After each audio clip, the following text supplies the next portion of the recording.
in the sweltering, cotton-draped depths of antebellum Alabama, where empires rose on the backs of the broken and reputations were defended like sacred relics.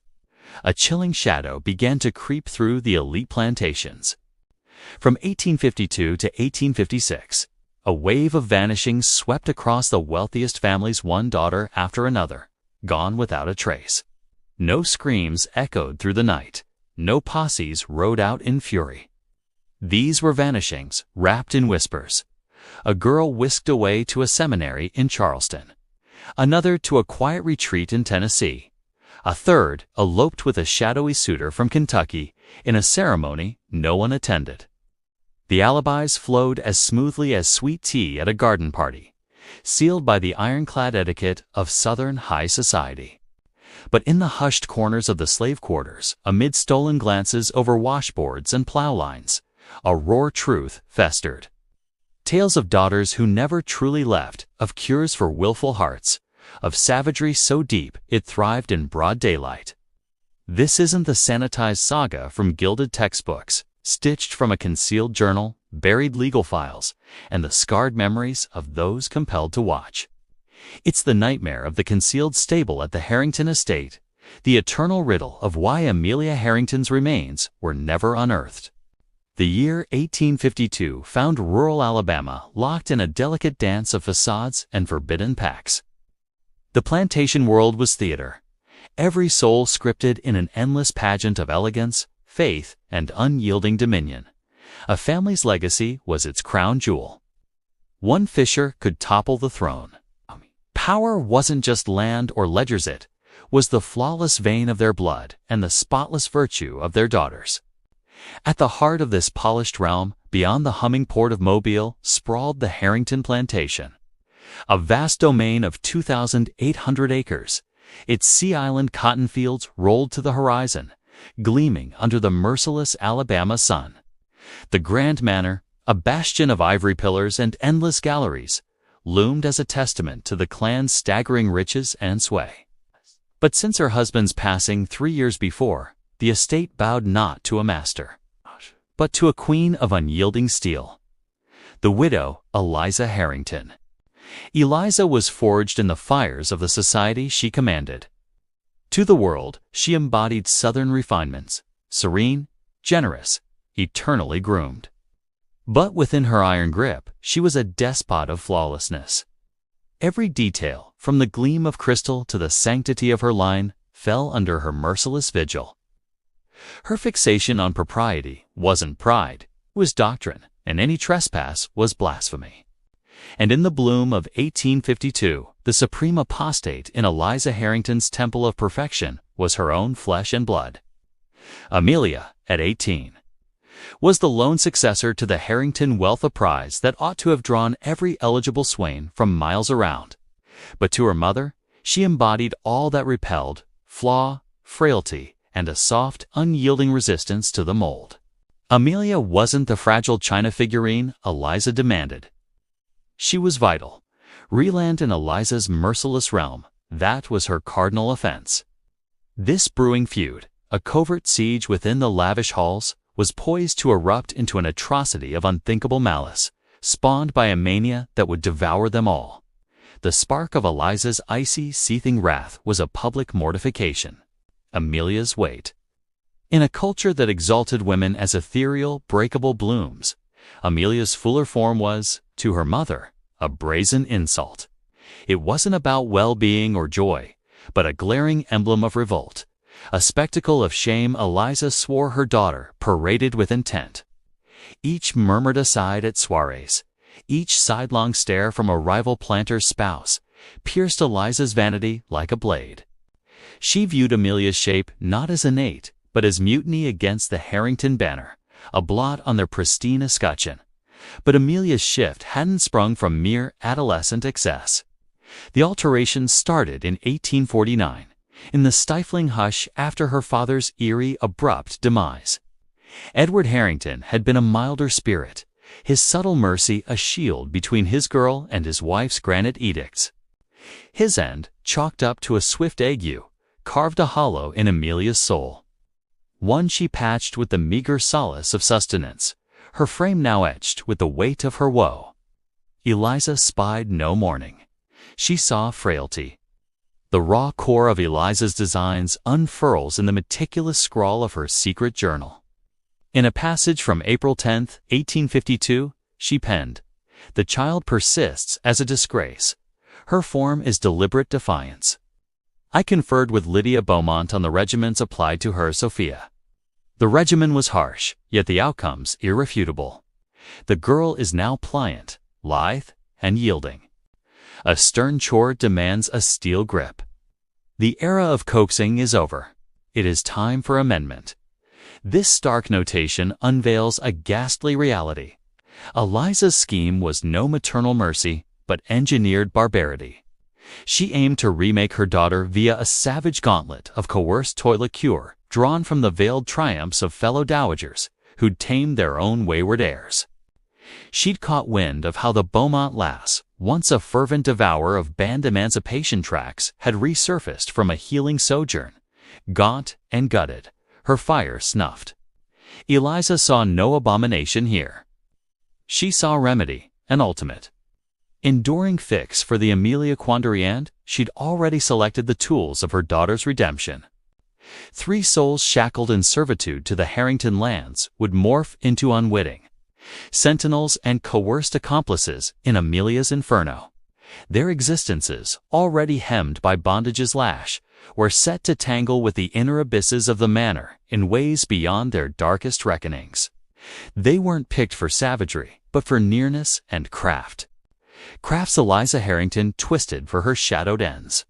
The first was Josiah Fletcher. At 36, Josiah was a tower of raw power and muted grace.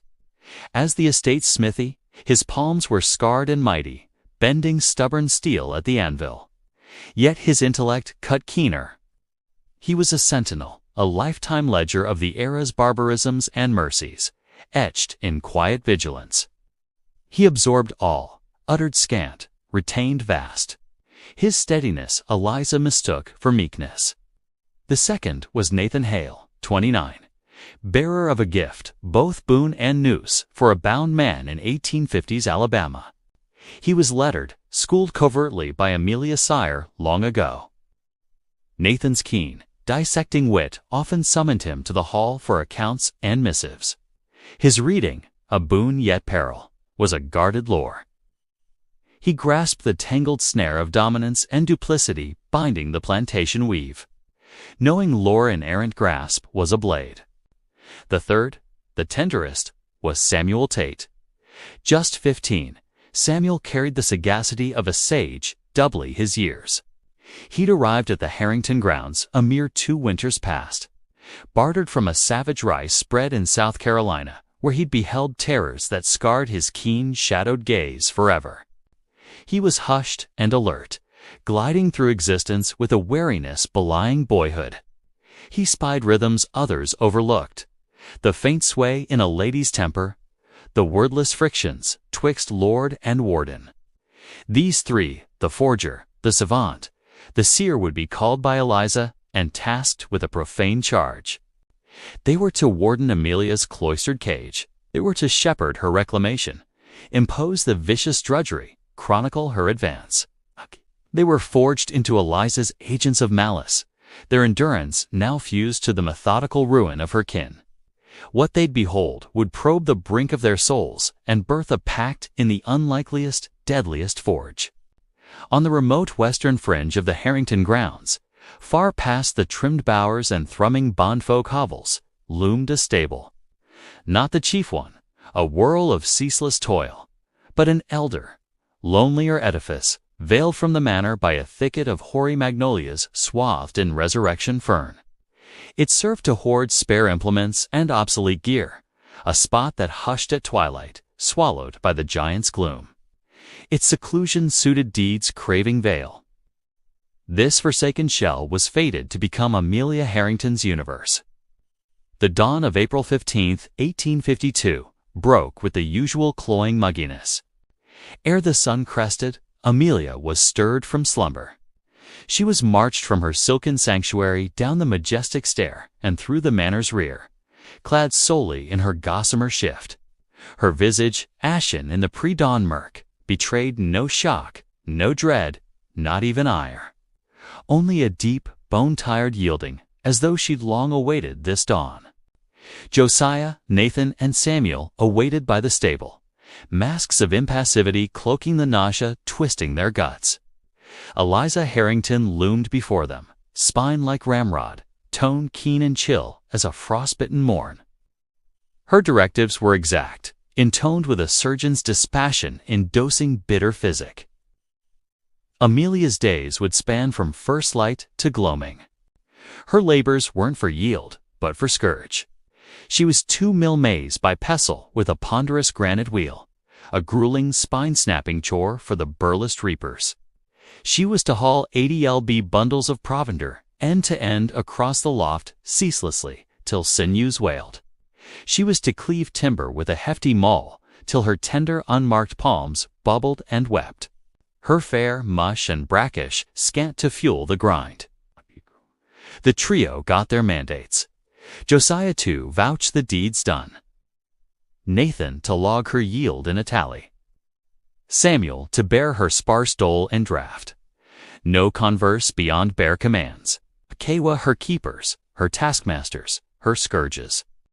As Eliza pivoted to depart, her parting utterance lingered in the sodden breeze, aimed at her air, but for the men's ears. "This is no chastisement," she intoned, barren of warmth. "This is refinement. We shall sear the frailty from you." And thus the stout stable portals groaned too, casting the innards into a murky, moted dusk. The outer realm of radiance and refinement de-evaporated. For Amelia Harrington, the toil, contrived not for gain, but for demolition, commenced. The stable morphed into a vault of reverberations, the steady rasp of pestle pulverizing kernels. Amelia's own frayed gasps as she lugged the burdensome bales o'er the grimed planks, the crisp snap of maul-rending logs. And over all, the ponderous groan of aged rafters, tolling hours in a void timeless as limbo. The ether hung dense with chaff, brine, and mounting desolation. Sole illumination seeped via chinks in the planks, striping moted beams athwart the dirt, an eternal taunt of the sphere she'd been exiled from. Eliza's calls were a quotidian rite of mind's siege. Each noon at bang-on 3 o'clock, the portal yawned and she materialized, backlit by the fierce midday blaze. She never barked, she never laid hand. Rather, she'd prow Amelia languidly like a grazier eyeing stock, gaze glacial and probing. She bore a slim vellum tome and a tailor's tape.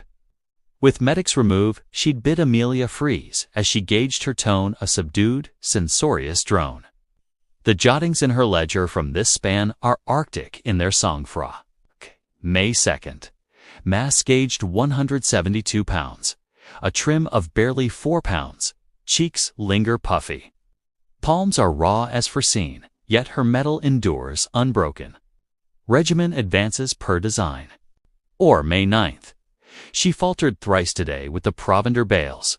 Josiah notes she fulfilled, if sluggishly, hollows 'neath her lids. This bodes well. The self-regard must be flayed, ere the essence remade. Eliza chronicled the piecemeal shattering of her spawn, not with a mother's torment, but a savant's glee in a thriving assay. She sought a precise yield, a gutted docility, a corporeal and ethereal capitulation. But an unforeseen bloom arose from the trial, one Eliza's frosty sums hadn't foreseen. Amelia's hush. She executed sans gripe.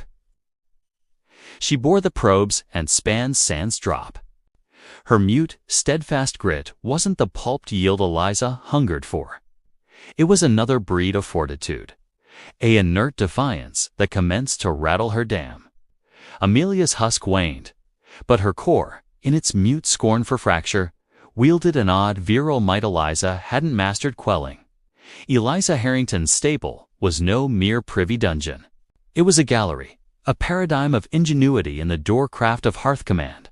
Ere long after the regiment ignited, kin-dowagers of the district elite commenced pilgrimages, alighting in polished buggies under pretext of neighborly natter. They'd sip possets with Eliza on the porch. Discourse laced with rote civilities ere Liza'd usher her innermost confidants on a subdued, cat-sequestered jaunt to the western stable. There she'd unveil her air strides, murmuring in subdued privy cadences of her tactics' prowess.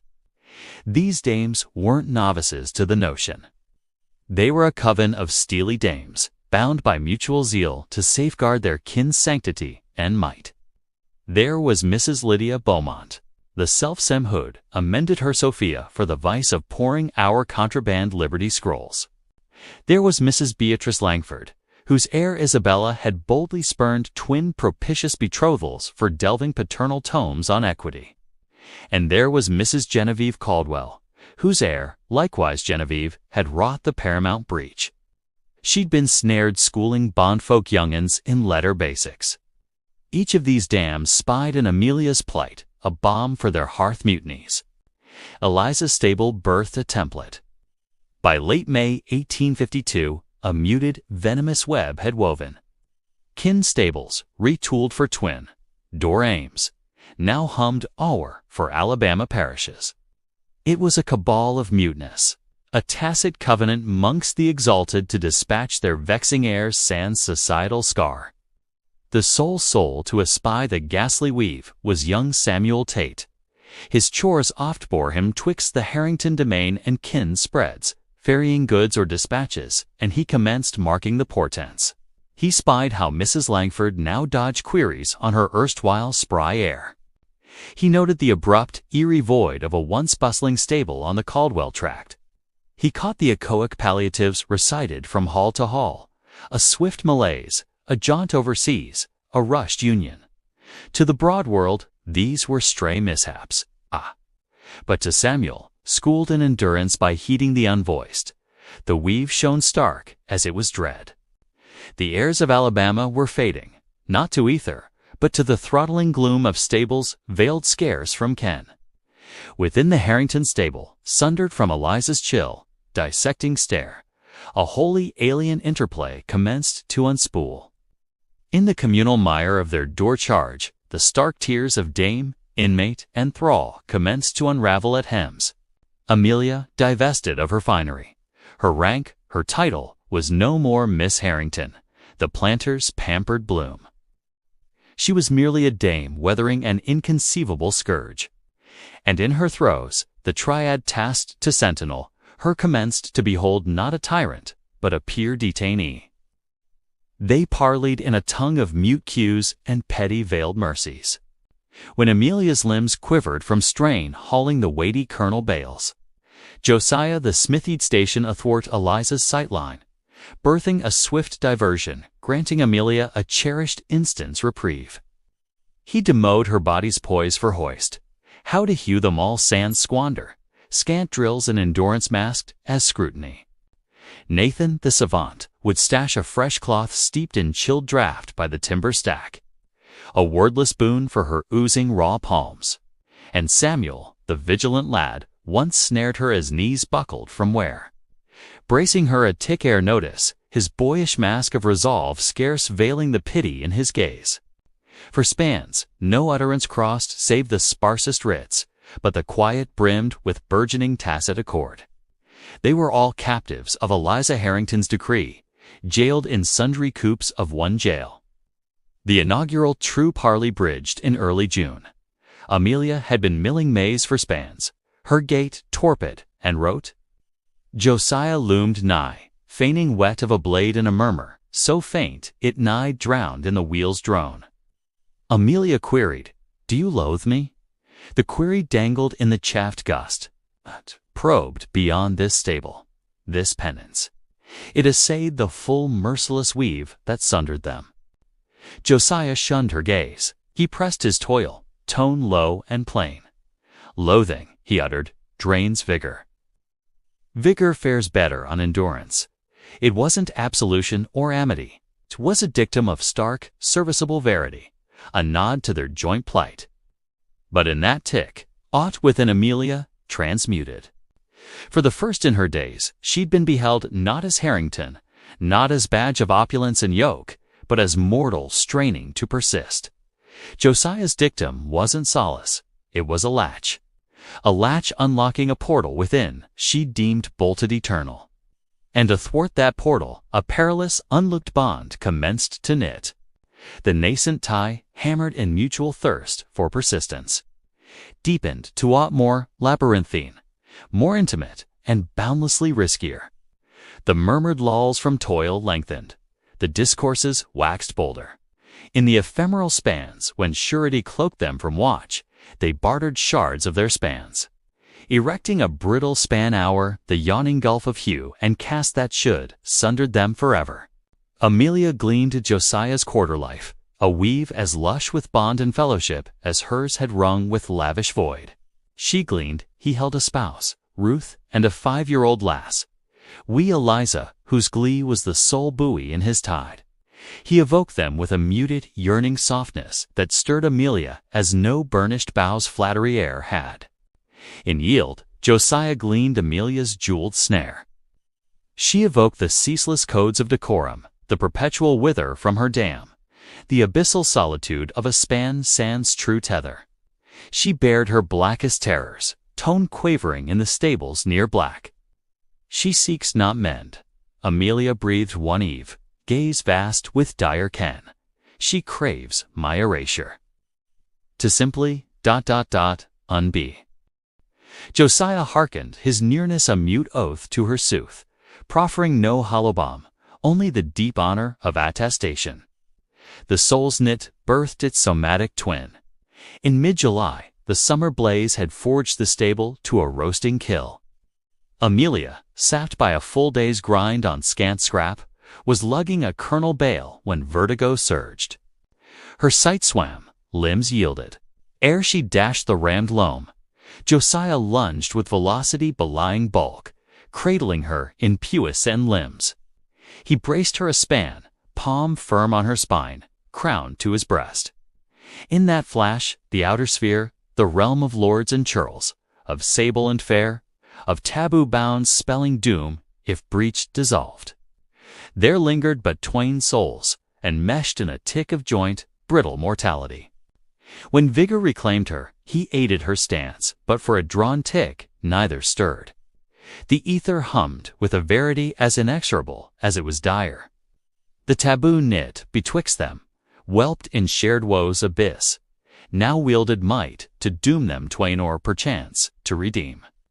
By early September, the crushing Alabama blaze matched soul the swelling surge of dread in Amelia. For spans, a stubborn qualm had assailed her dawns, a malady she'd first pinned to vile victuals and relentless rote.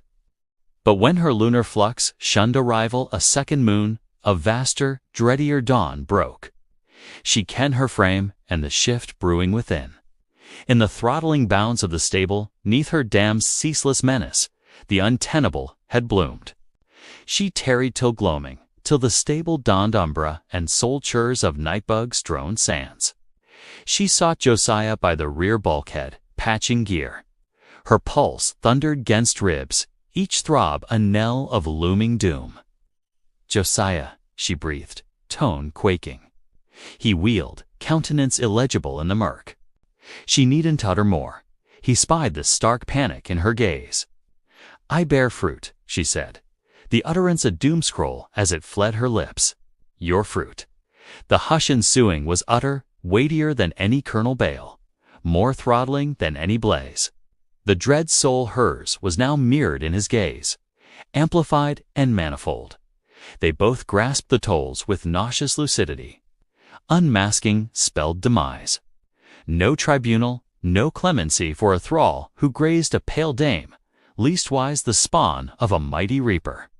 For Josiah, the doom swift and fell, the noose, or belike viler. For Nathan and Samuel, deemed party, their lot akin. Bartered south to Carolina's rice hells, a doom sundry deemed worse than dust. And for Amelia, her lot perchance the murkiest and in sundry ways foulest. She wouldn't perish. Nay, she'd persist to dwell as enduring parable. A shamed dame, her whelp rent from her, her span a scroll of defiance as wage. The arcane she now cradled wasn't mere life, but a primed powder keg, and the cord shrank with each dawn.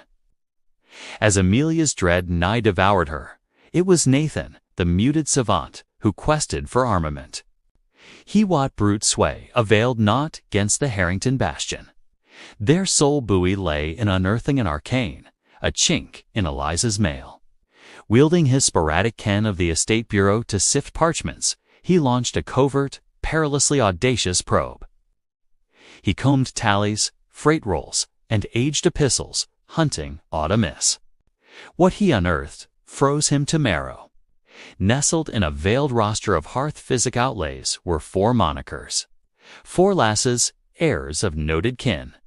All logged as granted protracted mending at the Harrington domain in the Twain Winters heir Amelia's own lockup. By each hung a final, Arctic notation. For Twain, the mark read, spent by natural tide. For the other Twain, merely settled. The weave undeniable. Amelia wasn't inaugural. She was scant the freshest in a roster of quarry. Eliza Harrington wasn't mere despot. She was a slayer in series, wielding her stable as privy slaughter shed. When Nathan imparted his find, Amelia's abyss pierced sudden by a glint of recall. A recall of her sire in his barred sanctum, a nook Elizad vaulted post his end and banned all ken, and a recall of a wee filigreed latch stowed yore in the false bed of her dam's jewel cyst, an arcane twixt sire and spawn. What if the latch lingered? That gloaming, whilst Eliza hosted callers, Amelia feigned to crumple from weariness. In the fray ensuing, she was borne to the hall and briefly mewed in her bower. It was the breach she craved. Slipping her coop, she unearthed the jewel cyst. The latch abode. Pulse racing, she hied to her sire's sanctum. The bolt yielded with a rusty snap. The chamber stood as he'd quit it, sheened in dust, a sepulchre of milder eons. And in his escritoire, 'neath a sheaf of crop gazettes, she unearthed it. A bolted iron coffer. Within, a tidy hoard in coin. Nigh $180. There lay epistles bearing her sire's covert trade with Liberty Guilds in Boston, outlining his scheme to launch emancipation for every thrall on the spread at his 50th natal. And then the paramount indictment of all, his veridical, unfiled testament, bequeathing a meaty share of the domain straight to his trustiest bound toilers, Josiah and Nathan Sheaf, upon their losing.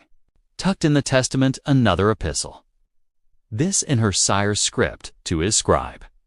It wasn't the scrawl of a wight felled by ague.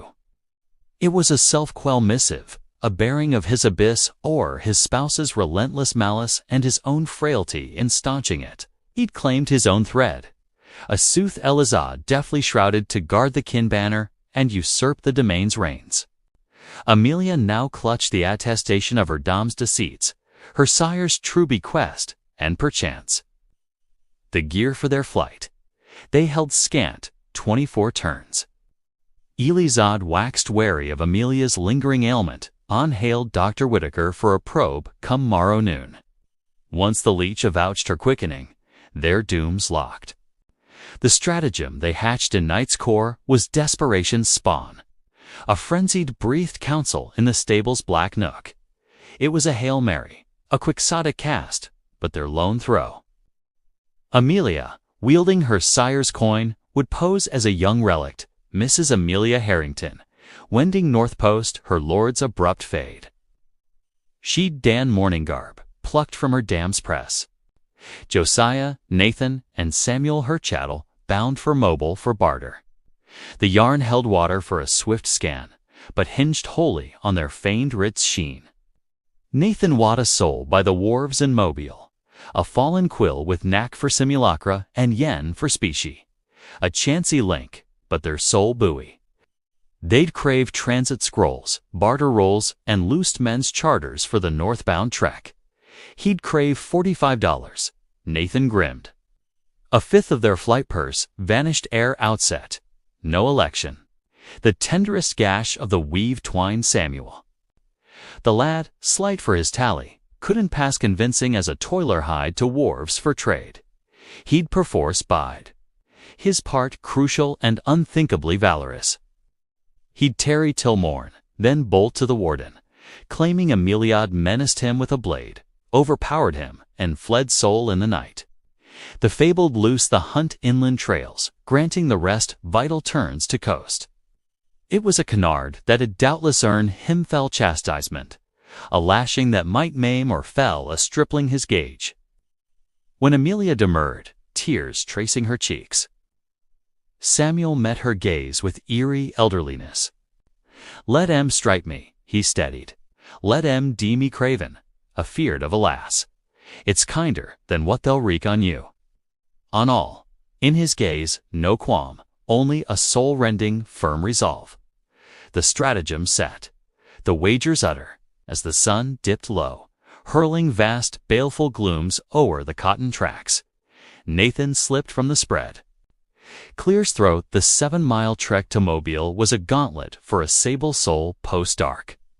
Each sow in the brush a posse, each far yelp a betrayer. The roller patrols, as the thrall huntsmen were dubbed, were fell brutes, and any bound sans laissez, a presumptive fugitive, ripe for instant, fell reckoning. Back in the stable, Amelia, Josiah, and Samuel hung in a throttling, airless quiet. Each tick dragged to Ian. Each groan of the aged shell, each distant screech hurled fresh jolt through their veins. Amelia'd reclaimed a kit of her dam's sable morning weeds and a wayfarer's hood, stowing em in a kernel poke. The $45 snug in her kerchief. They could but bide and beseech Nathan uncaught. Nigh midnight, a shade peeled from the umbra by the portal. It was Nathan. He abode, hale and barren-handed, countenance carved with ware, keyed the writs. He'd unearthed the simulacrist, a jittery, lathered quill laboring by taper in a squalid hindroom of a harbor dram shop. The parchments peerless, transit for Mrs. Amelia Harrington, relict, and formal barter scrolls for 3 bound souls limned in detail, shifted for domain liquidation. The toll exact $45, every cent. They quitted at 1 o'clock ante-meridium, gliding spectral through the dozing spread. Samuel piloted em down a veiled trail through the wild wood, skirting the highroad and Warden's Coat. At the bound's brim, he halted. No grand veils, sole a muted, aching clasp twixt the stripling and the twain who'd knit as kin. A last, lachrymose glance from Amelia, a voiceless vow to a youth immolating for their losing. Then they lone, trudging the remnant leagues to Mobile. The Odyssey, a delirium of halts and hides. They plunged to furrows and burrowed in bramble at hoofclop's echo, pulses hammering. Amelia, green to such strain, toiled to match, frame aching, gusts ragged, spurred by primal brew of qualm and ardor.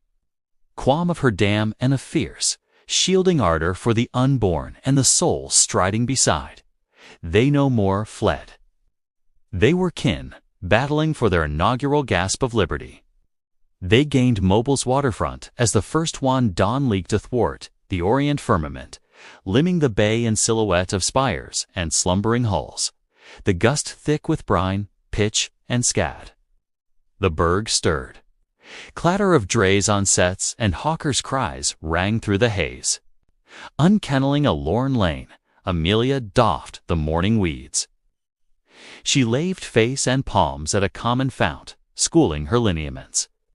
Channeling the haughty surety she'd loathed lifelong in her dam.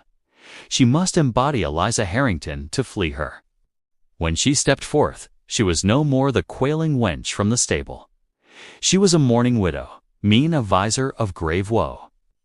They hied to the packet bureau. Josiah and Nathan pace his rear, crowns bowed in mummery of meek. Amelia's heart battered 'gainst ribs as she neared the fair keep, a tonsured white with wearied orbs. She tendered the feigned writs with firm grasp.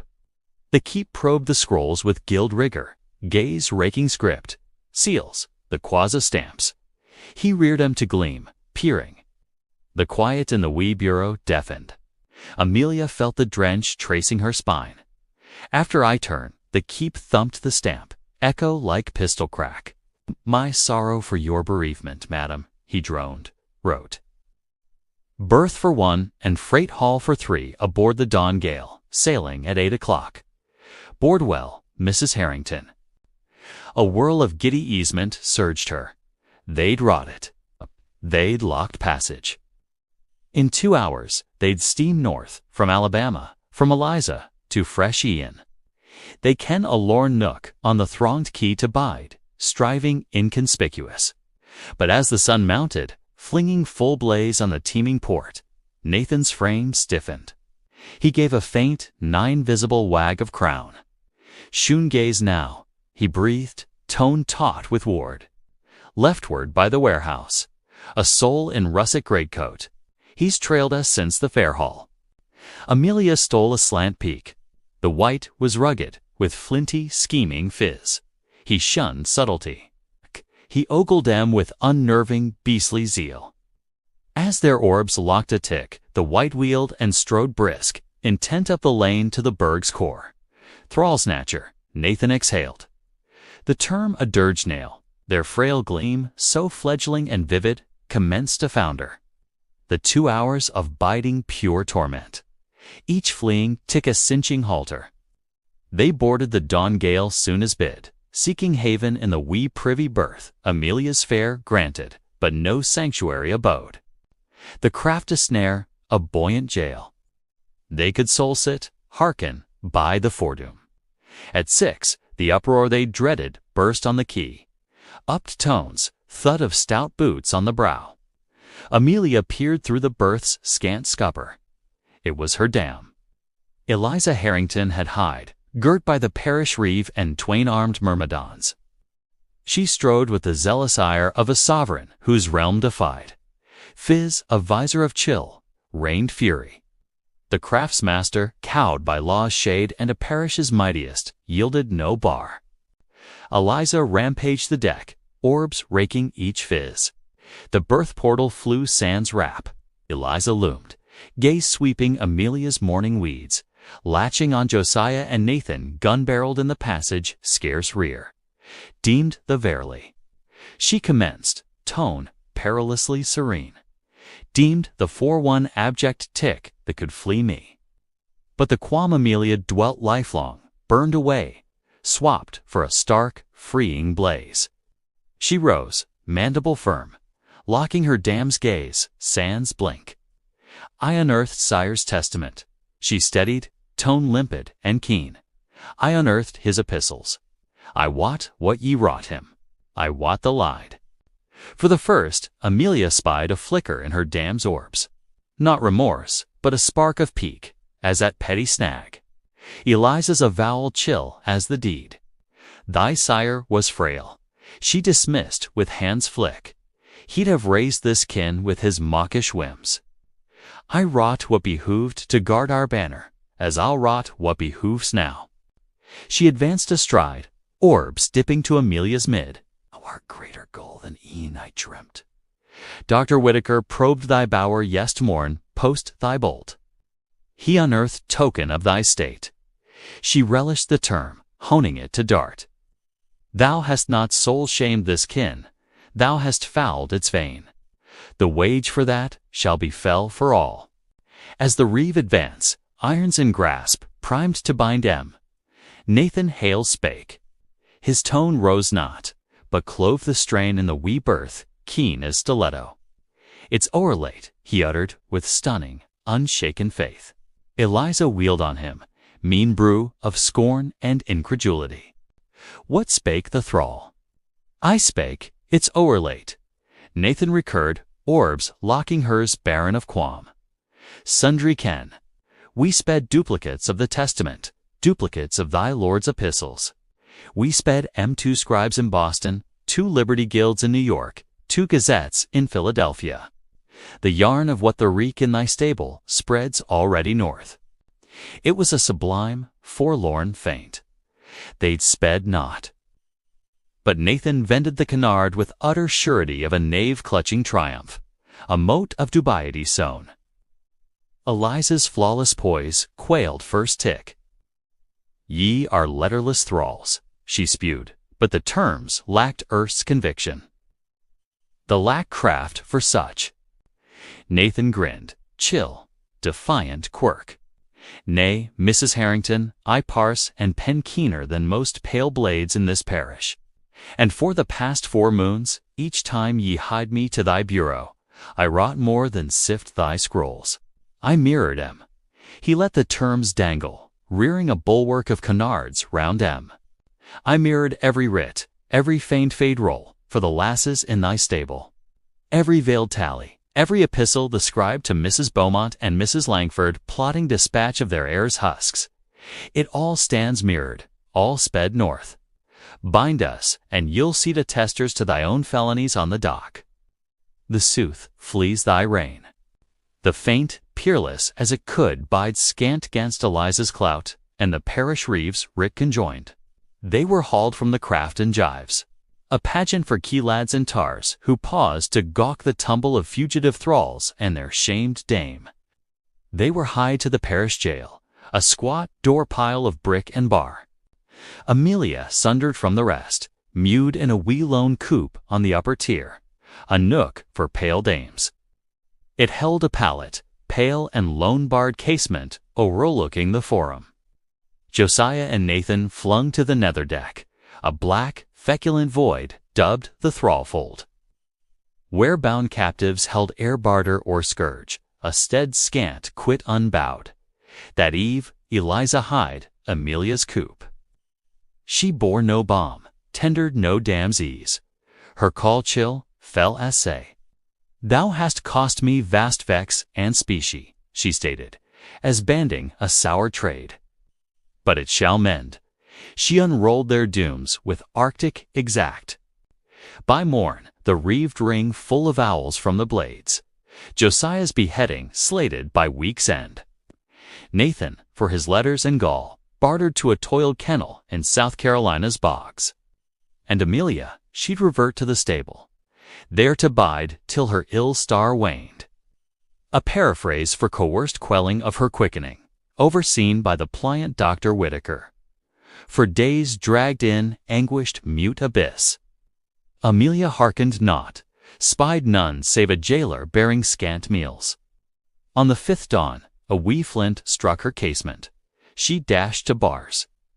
Nether, cloaked in lane's umbra, Samuel. His phiz, a welter of wheels, lip cleft, but he abode. He'd outlast his scourge. He scaled a scupper pipe, slight frame lithe, till he clung to her bars. The tidings he bore dire. Josiah sped, he breathed, tone choked with bale and ache. They hied him 2 nights past, spake transfer to a crownhold. But a ward whispered they bore him to the bog. He returns not. He paused, ragged gust. They wrought on Nathan 3 days. He clings, scant. He spilled not. The gleam Thomas's faint, kindled, guttered. They'd foundered. Josiah dust, and their sand fled. As Amelia commenced to keen, frame quaking with bale so deep it seemed it'd rend her, Samuel seized her palm through bars. Nay, he urged fierce, shun shatter. Not now, Amelia. He canarded on sped all writs, but he spake sooth on sped all. Through his own brims, Samuel unfolded, moons agone. Ere the flight whisper in stirred, Nathan waxed sure Eliza slew lasses in the stable. Wielding his prized ken and a link in Mobile, he'd wrought the untenable. He hadn't sped writ duplicates. That faint, but he'd scribed and sped 1 lone-limbed epistle. An epistle to a noted Liberty Link in New York. He bared all, Samuel breathed, orbs beseeching ken. He evoked the stables, not soul hours, but others, he surmised. He limbed the lasses he wot fled. He limbed thy dam. He sealed it from an unkenned fount in Alabama, hoping credence. Amelia's core, deemed splintered irreparably, clenched with forlorn, dire gleam. A lone epistle from a thrall. Would any parse? Would any credit? It frail ward 'gainst Eliza Harrington's might. Thou must endure till they hie, Samuel pressed, slight palm vice on hers. Nathan and me, they'll dub us mendacious thralls with spleen. But thou, her spawn, thou the attest they can't void. Thou must live, Amelia. Thou must live to attest. Warded by Samuel's forlorn bearing, Amelia hatched a fresh weave for endurance. She commenced to sang the part her damn heir craved, the pulped heir. When Eliza next hied, Amelia was meek, weeping, brimmed with rue. She sued pardon, vowing fealty, to yield what her dam bid. She swayed Eliza her cord, at last sundered. The mummery so keen Eliza, deeming triumph claimed, voided the pact with Dr. Whitaker and loosed Amelia from jail. But she freed not. She reverted to the Harrington Hall and mewed in a guest bower on the third tier. The portal bolted sans. She inmate in her hearth, days tallied by a nerving, watchful hush. Dr. Whitaker commenced weekly highs, his probes clinical, aloof. He spake not of quelling the quickening, but his scrupulous gauges and jots bared intent. He tallied the whelp's wheel he full meant to rest post-birth. Moons oozed 2/4. August yielded to September. Amelia's frame transmuted, token of her quickening waxing irrefutable. Gleam waned with each dawn. The epistle, a phantasm, a perishing white's litany. Then one noon in late September, all transmuted. Upped tones erupted nether. She caught her dam's pitch, keen and lordly, but laced unkenned qualm. Then droned stout alien male tones, firm and lordly. An hour hence, her portal unbarred. Her dam loomed, fizz, ashen, poise, rent. Dawn weeds, she ordered, tone-strained murmur. We hie to the shire house. Shun utterance. Amelia rushed to a coach and borne to Mobile. In a dust-sheened paneled nook at the parish shire house, twain wights awaited. Clad in stark sable weeds, fizzes grave, their northern burrs cleaving the thick southern gust. They named as probers from the New York Emancipation League. Mrs. Harrington's been utmost yielding in limning the woeful misprisions arisen, one uttered. Tone, oozing dubiety nigh accusation, he wheeled his keen gaze on Amelia. We've hied to probe sundry claims in an epistle received touching the weal of sundry young dames in this parish. We find we crave other attesters. In the barren, quiet nook of the shire house, with her dam and her dam's scribe eyeing in stony hush, Amelia Harrington bared all. The terms gushed from her, a spate of sooth pent over long. She evoked the stable of the fell, bootless toil. She limned her dam's clinical highs, the tape, the chill ledger jots. She limned the other lasses, Sophia Beaumont, Isabella Langford, Eleanor Caldwell. Young dames hood-faded post-like regiments. She bared her sire's veridical testament, his veiled yen to loose his thralls, and the self-quell note her damned shrouded. The probers scribed meticulous, fizzes darkening with each bearing. They hailed Nathan, born from the parish jail's lazarette.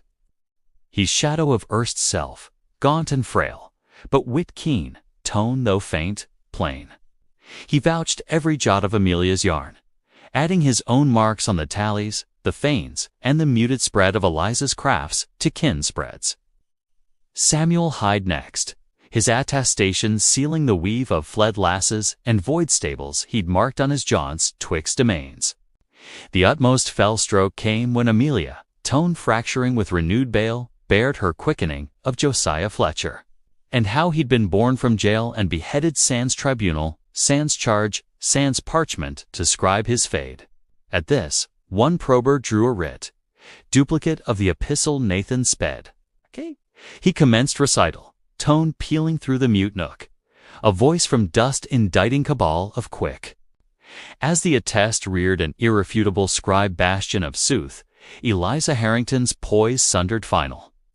The realm of malice she'd reared, realm held by hush, might, and her peers' connivance, faced at last the one scourge it couldn't broke, unkenning. The inquest of Eliza Harrington swelled to Alabama's foulest wrapped tribunal yarn. It flayed the putrid pith neath the planter clan's silken skin, The shire house crammed daily with gazers morbidly gripped by the lurid spans of the regiment's stables. Amelia's attestation, the prosecution's gem. Queen days, tone ne'er quailing. Quailing so limbed and fell, it left the hall in stunned hush. The kinspreads implicated in the web scrambled toward self. The Beaumonts and Langfords bolted the realm overnight. Domains quit to wardens. Others, like the Caldwells, raised token and sued deep nations, painting Eliza's soul-fell quirk who'd gulled their faith. The tacit covenant that had warded long sundered. Each kin now frantic to redeem Eliza's ward frail. Her scribes essayed to frame Amelia hysterical, spiteful spawn. And Nathan and Samuel cunning thralls, lying for loosing, but the attest overwhelmed. The unearthing of her sire's veridical testament, the fiscal rolls bearing vast unkenned outlays to Dr. Whitaker, and Eliza's own ledger reclaimed from her sanctum sealed her lot. In February of 1853, the 12 rendered doom. Eliza Harrington culpable on 8 tallies of slaying. Besides sundry counts of fane and domain robbery tied to her knavish grasp of her lord's realm, she doled life in crownhold. The dame who'd fixated on her banner and societal perch, stripped of both. She perished scant 2 winters hence, in realm prison, felled by ague akin, the one she'd feigned her lord. She inhumed, in unmarked plot, on hold grounds. Her moniker struck eternal from the salon scrolls she'd erst lorded, but the redress to Eliza couldn't reclaim the spans she'd ruthlessly raised. In the springtide of 1853, as shard of the writs to unmake Eliza's domain, the western stable ordered raised. It nook of such deep fell none craved its stand, dark spire to the Harrington banner. As toilers wrenched planks and delved the rammed loam of its base, they unearthed what Auld secretly dreaded. 'Neath the stable, they delved a charnel pit. The husks of 8 forms, unearthed, inhumed in shallow, unscribed beds. 8 young dames. Their asa mute oath to regimens, fail. 8 heirs systematically toiled and famished to dust, husks dispatched as awful. 8 lasses whose kins chose mute swallow of handy canard, o'er dire sooth of their spawn's slayings. Amelia, now lair to her sire's veridical domain, warded each lass proper inhumation in the parish kirkgarth. She had steely hewn for each, reclaiming their monikers from graves void.